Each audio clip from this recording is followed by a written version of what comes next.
When we got married, my husband once said, "If I ever betray you, may thunder strike me down, and may I die a miserable death." 3 years after our marriage, he fell out of love. Men, after all, are only faithful when they're hanging on the wall. Chapter 1. When I went to deliver lunch to the company, I saw Victoria sitting on Elias's lap. The two of them were locked in a passionate embrace, burning with desire. Silently, I slipped the cancer report back into my bag. "Go on. Indulge yourselves, after all. He doesn't have much time left to live." Elias's glasses were askew. His face flushed red. Victoria, on the other hand, found a moment to look up at me, with a triumphant smile. She gave me the look of a victor. One was my husband, the other, my half-sister. Nothing could be more disgusting. Elias and I met in middle school, started dating in high school, got accepted into the same university,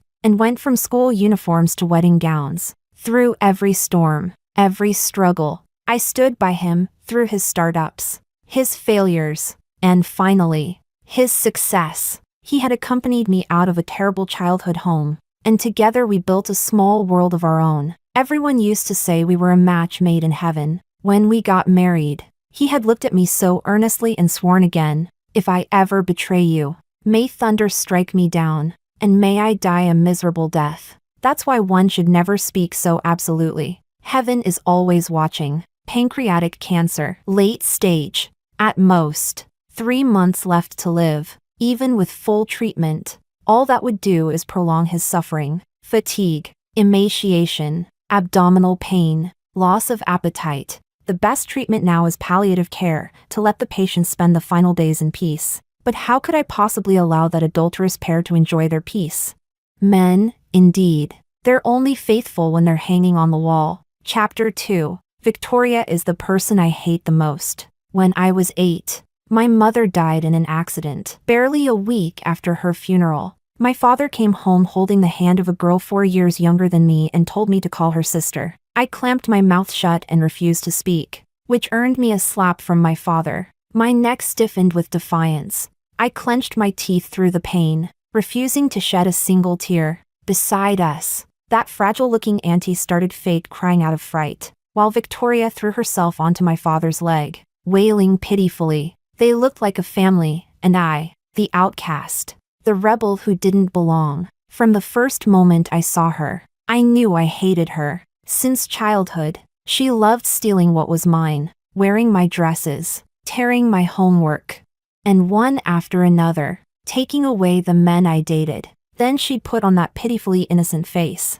playing the helpless little fool while throwing herself into a man's arms. So when Elias cheated, I can't say I didn't see it coming. I've always been insecure. My father's affair had left me distrustful of love. I once swore I'd never marry, until I met Elias. He moved me, deep down. I've always been sensitive, starved for love, and his affection for me was so blatant, so dazzlingly open. A bottle of warm milk in my backpack, a hot breakfast waiting in my desk cubby every morning, standing in the rain to buy me my favorite cheesecake, to be with me. He studied day and night for 2 years, closing a 200-point gap just to enter the same university. I doubted everything, but I chose to believe him.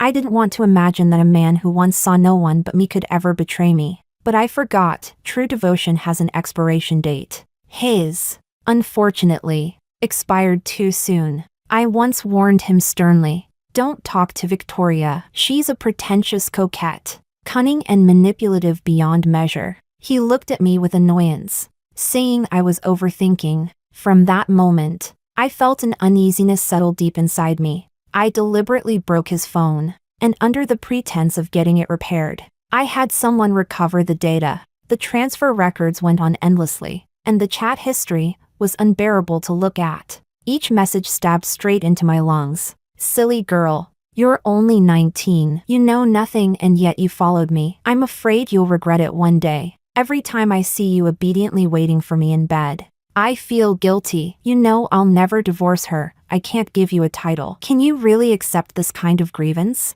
Brother-in-law, I don't care about any of that. As long as we can be together, it's enough. I've never dared to fight my sister for anything. I've never won. Not once, but I can't control myself. As long as you love me, even if it means going to hell, I'll accept it. Their chat history on WeChat was fiery and intimate. Their phone calls lasted more than an hour each time. A pair of lovers unwilling to part. They met secretly in hotels, watched fireworks and parades together at Disneyland, and while I was on a business trip, they went at it from the kitchen to the bedroom, so loud that my poor cat hid in the bathroom, trembling and too scared to come out. But what they didn't know was that I, worried about my cat, had installed cameras in every corner of the house. Those filthy, unsightly videos, high definition, 1080p, captured everything clearly, even the tiny black mole on Victoria's lower back. Now, I can't help but wonder, when Elias becomes thinner and weaker by the day, his skin yellowed by jaundice, his body frail as a skeleton, reeking from uncontrollable nausea and diarrhea, will that innocent little fool of his still want to stay with him?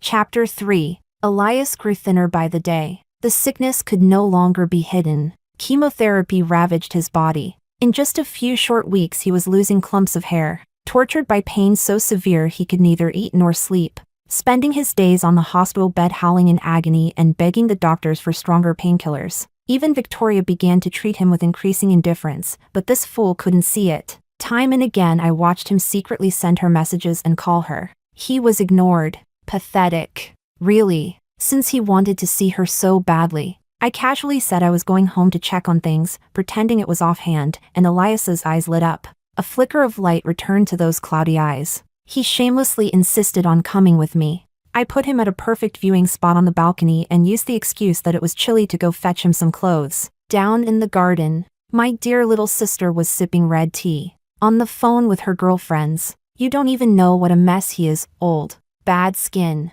and he reeks. It's that smell old people have. Maybe he shit his pants. So disgusting. I'll string him along. He's going to die soon anyway. Play him for a few days. Get him to leave me some money, better yet. Sweet talk him into making a will. The Hainan Villa's mortgage isn't paid off and it's in my name. I've got to make him cough up the money before he dies. And after that? Either mess around with some young stud, or go hook a new one. I'm still young. I can't be a widow for some dead man. Can I? When I went to fetch a blanket and draped it over his legs, Elias began to tremble and cry. Chapter 4. Elias suddenly wrapped his arms around my waist. He buried his head against me like a wounded child. I froze, suppressing the overwhelming disgust rising in my throat. I gently placed my hand on his head and stroked it in comfort. What's wrong? Are you in pain? His whole body stiffened for a moment, and between muffled sobs, I heard fragmented apologies. In his eyes, guilt was thick as fog, and beneath it, an unease he tried hard to hide. If I did something terribly wrong, would you abandon me? Would you stop wanting me? I shook my head. From the moment he cheated, I had already stopped wanting him. Elias hated being in the hospital, but his illness didn't care about his wishes. He could hardly eat. Whatever he swallowed came right back up. He collapsed at the bathroom door, drenched in cold sweat. Once tall and proud, he had withered into skin and bones. I began to sense a strong desire for death in him. That night, I heard him get up and go to the balcony. The faint glow of his phone lit his pale face. He was still wearing thin pajamas, a cigarette between his fingers, the ember flaring red in the dark. It must be torture. His end was drawing near. Victoria was already impatient to squeeze the last bit of money from him. Greedy to the core, she pressed harder and harder, using the excuse of coming clean to threaten him. You dare? I heard Elias's voice, low and furious. Victoria, if you say one more word, I'll make those uncensored photos of you go viral on every social media platform in the country. Let everyone see what a shameless slut you are. I'm dying anyway, he said hoarsely. I'm not afraid of anything anymore. A long while passed, and he still hadn't come back. I got up to find him. On the 18th floor, the wind roared through the open window. Below, neon lights burned endlessly through the night. People looked like tiny ants, scurrying through life, waiting for death. Elias stood there, gripping the window frame tightly. His back was hunched, as though weighed down by unbearable pain. What are you doing? My scream snapped him out of his thoughts. Elias flinched, turned toward me, and forced a nervous smile. "It's stuffy in here," he said carefully. "I just wanted some air." He hid his phone behind him, trembling, his face ashen like a man awaiting his death sentence. That secret he kept buried was crushing him, leaving him restless, sleepless, and terrified. The kinder I was to him, the more it tormented him with guilt. I was his last flicker of hope in this world, and the tightening noose waiting at the end of it. Under the double torment of illness and remorse, he was already destroyed, skin stretched over bones, barely clinging to life. I didn't say a word. I rushed to close the window. The ceaseless wind stopped abruptly. The air turned heavy and suffocating. Elias stared blankly into space and murmured, "If only I could die right now." How could he? Why should he get to die so easily?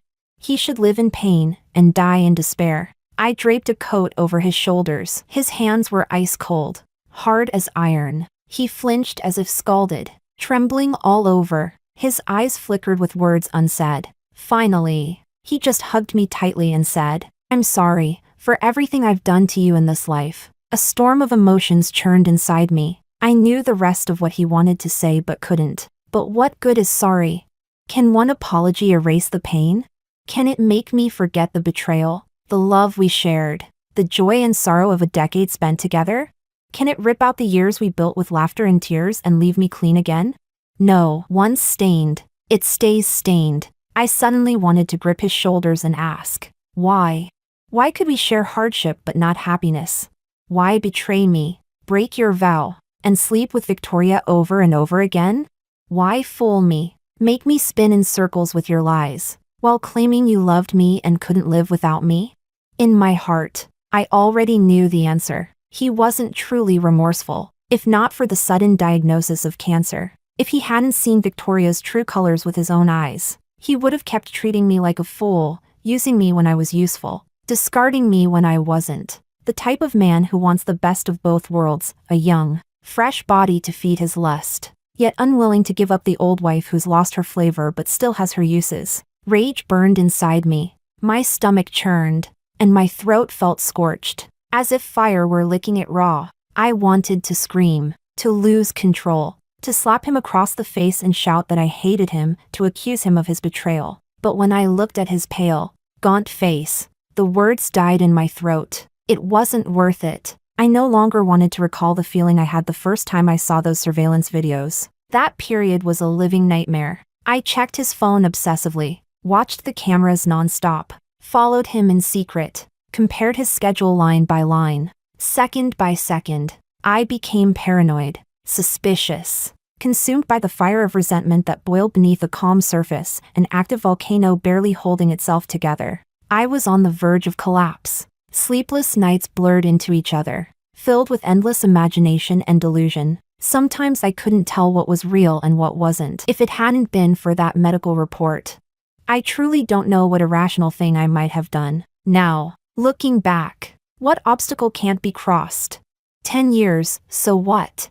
Childhood friends drift apart. People we once loved vanish into the crowd. There's always regret and unwillingness. Yes, but life is long. And I will have many, many more decades ahead. After a long hesitation, I spoke softly. "I know it hurts, but for me, please, hold on a little longer, all right?" I gripped his hand tightly, my eyes brimming with tears, voice tender with affection. "I can't even imagine, if one day you left me, what my life would become. When that time comes, I'll have beauty and wealth both. Overnight, I'll become a rich, single woman, free from the foolish anxieties of love. The wise don't drown in love. They simply follow instinct. Let hormones lead the way. No heartbreak. Only pleasure. Hand fetish. Leg fetish. Collarbone fetish. Abstinent engineers. Youthful athletes. Enduring holidays. Perhaps an exotic stranger with deep eyes in a foreign country. And when I'm bored, I'll collect my rent. Travel across mountains and seas. See the world's splendor at my leisure." I quickly lowered my head, burying my face in my arms. Just thinking about it was enough to make me laugh out loud. Chapter 5. I chose for Elias the best specialists, the most comfortable private hospital room, and the most painful. most hopeless way to die. For him now, struggling to stay alive might be far more agonizing than death itself. He could no longer eat. Every day he survived only on 4 nutrition. His hands were covered in bruises and puncture marks. Unable to stop vomiting, he had a feeding tube inserted. His abdomen swelled with fluid, and they performed paracentesis to drain it. But we both knew, all medical treatment was meaningless. It could only buy him a little more time, at the cost of immense pain, to reach an ending already carved in fate. Was it worth it? I didn't care, because all I wanted was for him to live. I knew it was emotional blackmail, and I was fully aware of it. What could be more torturous than suffering through relentless illness, powerless to fight it, forced to lie on a hospital bed, watching your own body decay, day after day, step by step, toward death? The ward was in a good location. Through the window, one could see the garden behind. In late autumn, the plane tree leaves turned golden green, fluttering down piece by piece in the wind. Winter was coming. During those last weeks of the year, he suddenly seemed a little better. Behind the glass wall, he forced a pale smile at me. He leaned against the glass, exhaled fog onto it, and drew a silly smiling face. Trying to sound cheerful, he said, "I dreamed of our high school days again, wife. I'm not afraid to die. I'm just afraid that you'll forget me." His last wish before dying was for me to take him outside for a walk. We went to our old school. The gate had been rebuilt, and through the fence we could see students playing basketball. Final exams were approaching. In front of the Xingji building, statues of Confucius and Laozi were surrounded by apples and peanuts left by students for good luck. I saw the nostalgia in his eyes. I asked the security guard, but this year outsiders weren't allowed to enter, so we could only look from afar. Suddenly, Elias pointed excitedly to a milk tea shop across the street. After all these years, it was still there. 1 yuan ice cream cones, 2 yuan lemonade. Every evening after school, the doorway was packed with students. I pushed the door open, the wind chime tinkling softly. The young owner looked up and said, "Welcome." The signboard was the same, but the inside had changed completely. Elias's gaze stopped on a wall covered with colorful sticky notes, short, cute messages in different handwritings, some with doodled hearts and emojis, clearly written by students. I asked, "What are you looking at?" "Our sticky note," he said hoarsely. "It's gone." His voice trembled with sickness, and his eyes filled with sorrow. I said lightly, "So many years have passed. Of course it's gone." I laughed at his naivety. Time is a terrifying thing. Nothing in this world escapes it. But he refused to believe that. We went next to Jinghua South Street, where the old glass factory housing used to be. We once rented a tiny basement there, damp, dark, without even a bathroom. We had to use the public restroom outside, because I was afraid of the dark. He hung strings of little star-shaped lights on the plane tree by the door. He held my hand, and together we walked that dark, narrow path home under the glow of starlight. Now the area had been redeveloped into public green space and a fitness walkway. The elderly couples who used to play mahjong downstairs were gone. So was the old lady who sold gardenias and pear candy at the alley's end. He looked stunned, silent for a long time. Jogging students with earbuds ran past us. In that instant, he seemed to age all at once. His spirit drained away. After we returned to the hospital, his condition plummeted. On his deathbed, he reached out with a cold, bony hand, gasping, "Don't forget me. I won't. I can't. Every cent I spend from now on will be in memory of him." "Do you still love me?" he asked weakly. I hesitated. I could have lied. I probably should have lied. But I looked straight into his clouded eyes. "I don't love you. From the day you first cheated, you lost the right to say that word." Elias's eyes widened suddenly, terror and disbelief flooding them as he gasped for air. Struggling to breathe, slowly and firmly, I pulled my hand away. I looked straight at his face, so old, so far removed from the boy he once was. "Your love? Do you think it's something precious? It's worthless, trash. You didn't know, did you?" For the cat, I installed cameras all around the house. I saved every frame of you two tangled together, watched them over and over, torturing myself. I kept wondering how to make you pay. During that time, I was numb, broken, filled with chaos. But in the end, karma got to you first. I took out a tissue and wiped my right hand where he had touched it. I hadn't worn my wedding ring in a long time. That silver diamond ring never suited me. After all, a diamond is just a piece of carbon. A thick gold bracelet, that's real value. Wealth, stability. Elias's eyes bulged with shock and despair. His soul was trapped inside that withered body, unable to resist, unable to escape. You once said that if you ever betrayed me, may thunder strike you down. May you die a miserable death. This is your retribution. Lightning flashed outside the window. Elias began to convulse violently,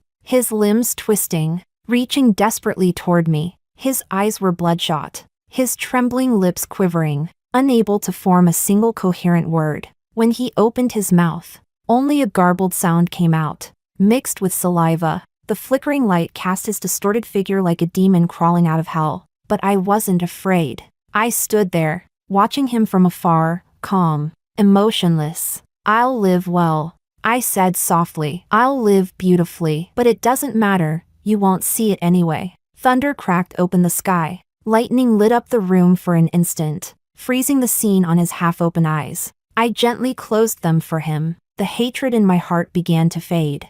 And with it, the love that had bound me for 10 long years. Truly, I had let go. Chapter 6. When I was preparing Elias's body for burial, I found a neatly folded envelope in the pocket of his overcoat. Inside were his will and a final letter. He had hired a lawyer, had it notarized, and left me everything, all his property, futures, and stocks. He was an orphan, no parents, raised by his grandmother. For all these years, it had always been just the two of us, clinging to each other for warmth in this cold world. The letter was 9 pages long. The handwriting at the beginning was still neat, but toward the end, it grew shaky and chaotic, each stroke trembling, as if draining the last of his strength. I only read the first page. Wife, please forgive my selfishness and cowardice. I can only apologize to you in this way, by writing. I'm dying. I don't want to die at all. We never got to see the northern lights together. Never fell asleep under the stars in the wilderness. Never had a child of our own. Never grew old together with silver hair, with gardenias around your wrist as we leaned on each other, shopping for the freshest lotus roots and ribs at the market. I don't want to die with lies between us, but I can't bear to see the look of disappointment, of anger, of regret in your eyes. I'm terrified of you saying you don't want me anymore. I wouldn't survive it. It turns out, it wasn't you who couldn't live without me, but me who couldn't live without you. Do you remember? At our wedding, I vowed that whether in wealth or poverty, in health or in sickness, we would stay together and grow old hand in hand. You've always kept your promise. It was me who failed you. When we were poor, you endured those bitter days with me. 3 years in that tiny, damp basement. When I finally made something of myself, I stopped caring for you. I could never forget those days you shared my hardship. We were like 2 rats in a sewer, huddling together for warmth, unwelcome and out of place in this vast city. Later, I got arrogant, thought that because I had a little money, I was someone. I was no longer the failed entrepreneur who needed a home light to warm him. I was a boss. The world outside was vast and exciting. I thought I deserved someone younger, better, fresher. And you, who had seen me at my worst, made me feel burdened, ashamed. I cheated. A tear fell on the paper. I snapped the letter shut as if fleeing from it. When I touched my cheek, my hand came away wet. I didn't bother reading the rest of his explanations and apologies. I could understand the weakness of men, but I would never forgive it. Forget it. That's enough. There was no need to read any further. With the lawyer's help, I easily won the lawsuit, reclaiming all the property Elias had once transferred to Victoria. Most of it was money transfers, over 1.8 million yuan, and a house in Hainan. At least she hadn't spent it all on luxury bags or clothes. Saved me the trouble later. Victoria liked second-hand things. I found them filthy, an eyesore, disgusting. A few weeks after the judgment, I unexpectedly received a message from Victoria. I want to talk to you. Talk. My ass. There was nothing left for us to talk about. 2 seconds later, another message arrived. I'm pregnant. The child is Elias's. Chapter 7. We met at a cafe. Victoria showed up in a mink coat and a designer bag, striking the pose of a proud empress. Smugly, she rested one hand on her waist and the other on her belly, perhaps to boost her confidence. She had dressed herself extravagantly, unlike her usual pretentious coquette style. Today, she wore heavy makeup, eyeliner stretched to her temples, bright red lipstick like a gaping wound. Her whole face screamed the arrogance of a petty woman drunk on her own victory. You? What are you even? She sneered. Didn't you want to fight me? Come on. Then, fight. A barren hen who can't lay eggs. Married for 3 years and couldn't even get pregnant. I fooled around for a few months and I'm already expecting. You know why? She covered her mouth and laughed wildly. This is fate. My precious son has brought me a life of fortune and nobility. The baby's over 3 months now, secure and healthy. Don't even think of pulling any dirty tricks to hurt me or my child. You'll never beat me. You'll always be under my feet, rotting away in humiliation. A throbbing pain pulsed behind my temples. Honestly, I wanted to suggest she watch something other than Empresses in the Palace and teenage melodramas, maybe a few episodes of Legal Knowledge Weekly. Such a grown woman, yet neither moral nor educated. An empty-headed fool convinced that everyone in the world was plotting against her. The Qing dynasty's long gone. I said coldly, this is a country governed by law now. It's not about what you say, it's about evidence. You claim the child is Elias's? Where's the proof? What are you going to do? Throw a tantrum in court too?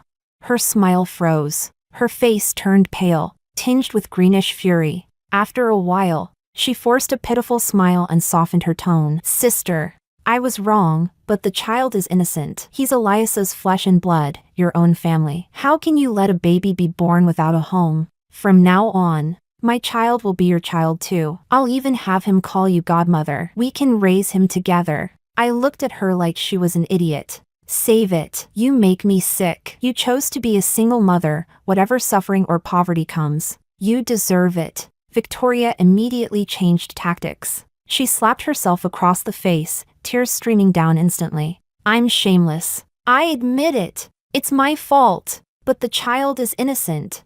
The baby's father is dead, and if his spirit could see us from heaven, he'd want his own flesh and blood to live in peace and comfort. Her whole performance shifted from arrogance to a full-blown melodrama. What a seamless transition. She'd switched straight into the tragic soap opera heroine. Then go cry to the baby's father.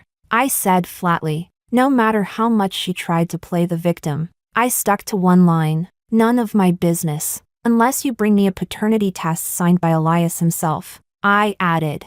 I won't acknowledge it, and neither will the court. We parted on bad terms. The next day, the pregnant woman actually showed up at my door with her entire family. They banged on the door like maniacs. I turned on a horror movie with a haunted house theme, put on my noise-canceling headphones, and enjoyed a perfectly peaceful, lazy morning. By noon, hunger gnawed at me. I ordered takeout and looked for a new show to watch while I ate. When the delivery guy arrived at the gate, I discovered they were still there. My biological father gripped the doorframe tightly, blocking me from closing the door. No matter what, Victoria is still your sister. Can you really watch her die?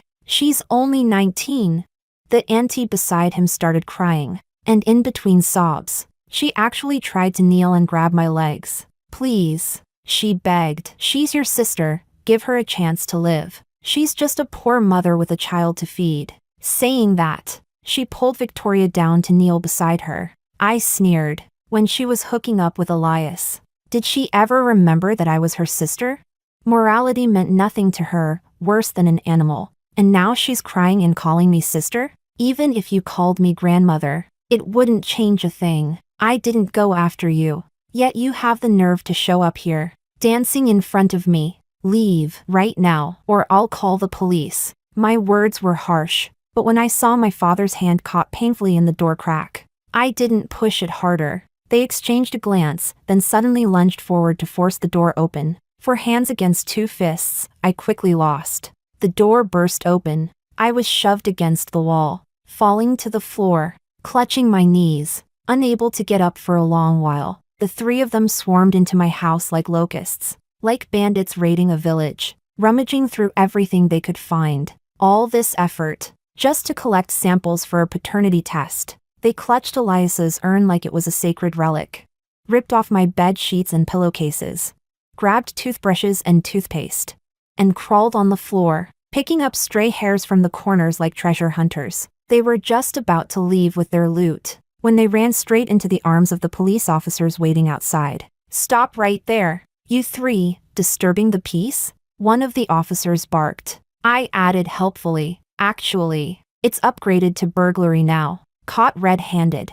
I said sweetly, "Comrade officers, your efficiency is amazing, true sons of the people. I'll make sure to send you a silk banner of appreciation tomorrow." I glanced up at the black and white photo hanging on the balcony. It irritated me. I'd replace it tomorrow. The urn, of course, was empty. "Sorry about that," I said calmly. "My husband was a free spirit. He loved to wander. Before he died, he asked me to scatter his ashes across the lakes and seas. Now he's probably resting peacefully under the water, enjoying eternal freedom." But the urn itself is high-end, rosewood exterior, pure gold interior, carved dragons and phoenixes, handcrafted, priced at 88,000 yuan, comes with an official invoice. As for those toothbrushes and sheets, let's not quibble. The total theft values around 30 to 100,000 yuan. That qualifies as major theft. "Officers, please take them away. It's cold outside. Let them spend a warm new year behind bars, with food and shelter provided." Only then did Victoria seem to realize what was happening. She glared at me venomously. You set this up. "Officer, this is a trap," she shrieked. My father tried to smooth things over, grinning nervously. No, she's just a kid talking nonsense. We're all family, no need to call it theft. I'm her father. She's just joking." He bent and fawned, lighting cigarettes for the officers, tapping his temple with a finger. "She just lost her husband. Poor girl. She's mentally unstable right now. Don't believe a word she says." I looked at him calmly. Then, refusing to back down, I snapped coldly. "Feeding off your own daughter's misfortune, do you even count as human?" "Yes. I've lost my husband," I continued, my voice sharp as glass. "But that doesn't mean I'm someone you can trample on. You two had an affair, drove my mother to her death, emptied the family fortune to please that cheap woman, and now it's still not enough. Do you want to push me to death too?" The female officer gently patted my shoulder to comfort me. I opened the home surveillance footage. It clearly showed how the three of them had barged into my house without shame, swaggering around as if they owned the place. It showed me being shoved against the doorway. Too weak to stand, helpless and pitiful, they ransacked the place like thieves, searching every corner, grabbing whatever they could find, debating aloud what to take and what to leave. That frail, delicate aunt of mine even took the chance to sneak to my jewelry box, lifted her blouse, and stuffed my necklace and bracelet into her bra. The scene was downright disgusting. The three of them were promptly rewarded with silver handcuffs. As they were being taken away, Victoria lunged toward me again, trying to scratch my face. I looked at her lazily, and stabbed her once more with words colder than steel. "When you get inside, sleep early, wake up early, reform yourself, watch the evening news, learn to use the sewing machine. Take this as your chance to learn a trade." Later, Victoria was detained. It wasn't until many years later that I saw her again. I was leaving the mall, slightly tipsy, when I opened my car door and noticed a crowd gathered on the street. From a distance, I heard shouting. Someone said a child had stolen bread from a bakery. The manager caught him, and in the struggle, the kid bit his hand. It took quite an effort to restrain him. The boy's hands were filthy, touching everything. The entire tray of cream puffs had to be paid for by the parent. They were arguing. The 7 or 8-year-old boy was kicking and hitting his mother, screaming and tearing at her clothes, demanding she pay and let him go. The woman looked to be in her 30s. She wore a cheap, half-worn black dress, its rough lace frayed and wrinkled, just like her dry, tired, wrinkled face. There was something familiar about her face, though at first, I couldn't place where I'd seen it. Then, after a closer look, I realized it was her, Victoria. People around were whispering and pointing, but Victoria just stood there, rooted in place, tears streaming down her cheeks, letting the crowd scold her son for being rude, heartless, ungrateful. So young and already this disobedient, someone needs to teach him discipline. A kid who hits his own mother, definitely antisocial. She stood with the crowd, joining their chorus, finding comfort by condemning her own child, as if turning him into the enemy could make her feel like one of them. She was still relatively tidy, but the boy, he looked like he'd rolled through mud. His clothes were so filthy the original color was gone. His sleeves and pant legs too short. His body as thin as a matchstick. I sighed, without saying anything. I handed my driver 200 yuan and told him to pay the bakery on their behalf. The manager, eager to end the argument and return to business, accepted the money and dropped the matter. But Victoria wouldn't let it go. She insisted on taking the entire tray of cream puffs she'd paid for. Now even the onlookers couldn't stand it anymore. Like mother, like son, the once weak and pitiful mother turned feral the moment she saw me. When she realized I was the one who paid, her madness flared, like dynamite lit from both ends. Her eyes went bloodshot as she lunged at me, screaming, "Who asked for your pity? You came to laugh at me, didn't you? You bitch! It's all your fault! You did this to me!" Before she could reach me, my driver pushed her back. Victoria fell hard onto the ground, sitting there, powerless, consumed by rage. "I curse you!" she spat, her voice breaking. "I curse you to never be loved by any man for the rest of your life." I looked at her calmly and smiled. Why would I want something so filthy? I have money, time, and peace of mind. My life is already good. I've never needed to borrow anyone else's light. I told the driver to start the car. Through the window, Victoria's figure grew smaller and smaller, until she disappeared completely. All that remained before my eyes were the high-rises, the shop fronts along the street, the passing crowds. The orange-red sunset sank between the gaps of the buildings. Night spread, the sky darkened, and the neon lights began to flicker to life one by one, illuminating the city as bright as day. I was no longer afraid of the dark. Tomorrow, the sun would rise again, and it would be a brand new day.